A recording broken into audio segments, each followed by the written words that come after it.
আমার বন্ধুগণ,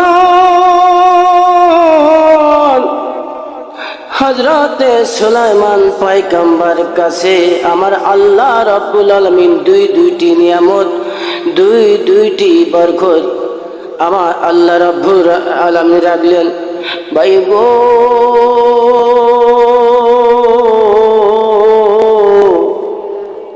আল্লাহ পাক বললেন, সুলাইমান পয়গম্বর, আমি আল্লাহ রাব্বুল আলামিন তোমার সামনে দুইটি নিয়ামত রাখলাম। এক নাম্বার নিয়ামত হলো ইলম, দুই নাম্বার নিয়ামত হলো দুনিয়ার ধন এবং বাদশাহী। যেরকম সুবহানাল্লাহ। আল্লাহ পাক বললেন, সুলাইমান পয়গম্বর, তুমি যদি ইলম চাও, আমি আল্লাহ রাব্বুল আলামিন তোমাকে ইলম দান করব, কিন্তু সারা দুনিয়া ভরে এক মুষ্টি খাদ্য সংগ্রহ করতে পারবা না। তোমাকে আমি এমন ইলম দান করব, যা এমন ইলম আমি আল্লাহ রাব্বুল আলামিন পৃথিবীর জমিনে কাউকে দান করি নাই। সুলাইমান পয়গম্বর, বলো বলো, তুমি ইলম চাও নাকি ধন চাও? আল্লাহ পাক বললেন, সুলাইমান পয়গম্বর, আর যদি তুমি দুনিয়ার ধন চাও, আমি আল্লাহ পাক তোমাকে দুনিয়ার ধন দান করব, বাদশাহী দান করব, যা পৃথিবীর বুকে এমন ধন আমি আল্লাহ কাউকে দান করি নাই। সেই ধন তোমাকে দান করব, কিন্তু তুমি সবচেয়ে গন্ধ মূর্খ থাইকা যাইবা। বলো বলো সুলাইমান পয়গম্বর, তুমি ধন চাও নাকি ইলম চাও? আমার বন্ধুগণ, ভাইরা আমার, মুসলমান বন্ধুরে, হযরতে সুলাইমান পয়গম্বর আল্লাহ রাব্বুল আলামিনের কাছে বললেন, রব্বুল আলামিন,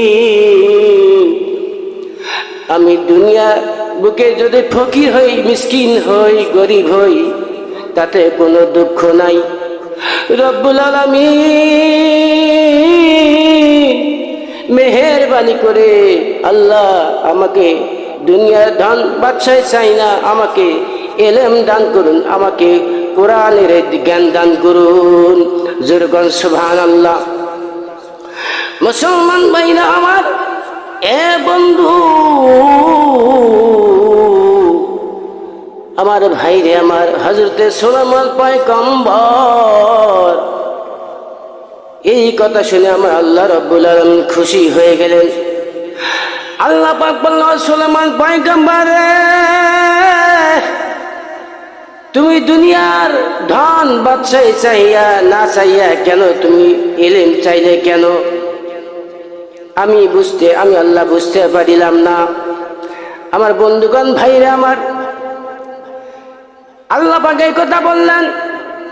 বন্ধুগণ, ভাইরা আমার, আল্লাহ পাক বললেন, সুলাইমান পয়গম্বরে, তুমি যে দুনিয়ার ধন না চাইয়া, বাদশাহী না চাইয়া ইলম চাইলে, আমি আল্লাহ রাব্বুল আলামিন তোমার কথার উপর খুশি হইলাম, তোমার নিয়তের উপর খুশি হইলাম। খুশি হইয়া শুধু তোমাকে ইলম দান করলাম না, তোমাকে দুনিয়ার সর্বপ্রধান বাদশাহী আমি আল্লাহ রাব্বুল আলামিন দান করলাম। যেরকম সুবহানাল্লাহ। মুসলমান ভাইরা আমার, আল্লাহ রাব্বুল আলামিন হযরতে সুলাইমান পয়গম্বরকে এমন ইলম আমার আল্লাহ পাক দান করছেন। ভাই গো,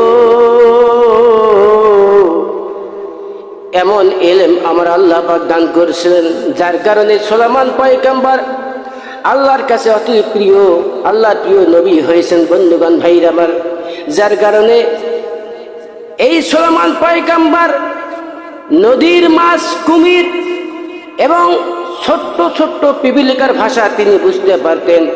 আকাশের পাখিগুলো উড়ে যায়, ওই পাখির ভাষা বুঝতে পারতেন।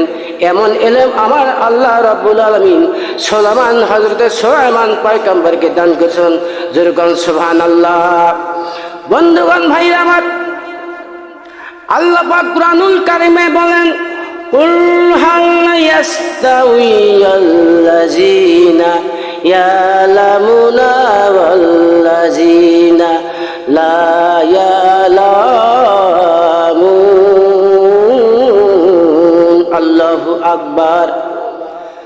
আল্লাহ বললেন সূরা জুমার মধ্যে, বন্ধুগণ ভাইরে আমার, আল্লাহ রাব্বুল আলামিন বলেন, ভাই গো, আল্লাহ পাক বলে, আমি আল্লাহ পাক আমার কোরআনের জ্ঞান যাদেরকে, যেই বান্দা বান্দিকে দান করেছি, সে যদি গরিব হয়, মিসকিন হয়, এতিম হয়, সে দুনিয়ার বুকে রিক্সা চালক হোক, ভ্যান চালক হোক, আমি আল্লাহ পাক আমার বান্দাকে, আমি আল্লাহর কোরআনে যাদেরকে জ্ঞান দান করছি, সেই বান্দা জ্ঞানী, সেই বান্দা হলো আলেম। জোরগণ সুবহানাল্লাহ। আমাদের পৃথিবীর বুকে বর্তমান আলেম সমাজ আছে, কিছু আলেম আছে, এরা কোরআনুল কারিমের এলেম শিখে অহংকার করে, হিংসা করে, কারণ অমুক আলেম অনুক কোরআনের জ্ঞান অর্জন করছে, সে নাকি রিক্সাওয়ালার বাড়া, সে নাকি রিক্সা চালক, এই জন্য তার সাথে সম্পর্ক করা যাবে না, তার সাথে ভালো ব্যবহার করা যাবে না, তার সাথে কথা বলা যাবে না। এরকম লোক আছে কিনা? এরকম আলেম আছে কিনা? দুনিয়ার বুকে আছে।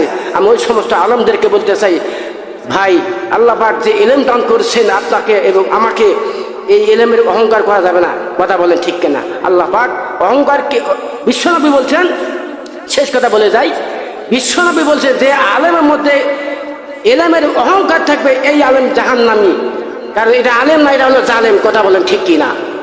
এই জন্য এলেম, যে আলেম কুরআনুল কারিমে এলেম অর্জন করে অহংকার করে, হিংসা করে, এই আলেম আল্লাহর জান্নাতে যাবে না, তাকে জাহান্নামে যাইতে হবে। কথা বলেন ঠিক কিনা?